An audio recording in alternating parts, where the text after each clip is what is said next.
ଦେଖନ୍ତୁ ଭାରତୀୟ ଜନତା ପାର୍ଟିର ସରକାର 7 ମାସ ପୂର୍ବରୁ ବିଜୁ ଜନତା ଦଳ ଏବଂ କଂଗ୍ରେସ ଦଳରୁ ବହୁତ ଗୁଡ଼ିଏ ସରପଞ୍ଚ ସମିତି ସଭ୍ୟଙ୍କ ଆରମ୍ଭ କରି ବହୁ ଆଗଧାଡ଼ିର ପୁରୁଖା ନେତାମାନେ ଦଳ ଛାଡ଼ୁଛନ୍ତି।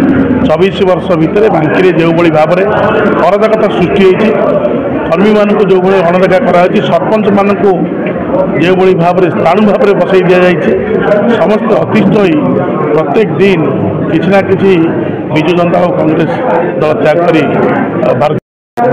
ମୁଁ ରାଜୁ ମହାନ୍ତି। ମୁଁ ବିଗତ 30 ବର୍ଷ ହେଲା ବିଜୁ ଜନତା ଦଳରେ ଥିଲି। ତାପରେ ବିଜୁ ଜନତା ଦଳରେ ଜଣେ ସଂଗ୍ରାମୀ କର୍ମୀ ଭାବେ କାମ କରୁଥିଲି। ଏବେ ବିଜୁ ଜନତା ଦଳ ସଭାପତି ଭାବେ ତାଳବସ୍ତ ଗ୍ରାମ ପଞ୍ଚାୟତରେ ମୁଁ ତା ଦାୟିତ୍ୱ ନେଇକି ସୁଚାରୁ ରୂପେ ତୁଲାଉଥିଲି। ଏବେ ମୁଁ ବିଜେପିରେ ଅଛି। ଏବେ ଆଉ ବିଜୁ ଜନତା ଦଳ କହିବା କିଛି ଆବଶ୍ୟକ ନାହିଁ। ମୁଁ ଭାରତୀୟ ଜନତା ପାର୍ଟିର ଜଣେ ସଂଗ୍ରାମୀ କର୍ମୀ ଭାବେ କାମ କରିବି। ମୋର ପରିଚୟ ହେଲା ଭାରତୀୟ ଜନତା ପାର୍ଟିର ରାଜୁ ମହାନ୍ତି, ତାଳବସ୍ତ, ଆଉ କିଛି ନାହିଁ। ସୁଯୋଗ ମିଳିନଥିଲା କାହିଁକି, ମୁଁ ଭଲ ପାଉଥିଲି ଗୋଟେ ଆଶା। ଅଜିତ କୁମାର ବେହେରା, ଡାକନା Shishir Behera, I belongs to Dampada.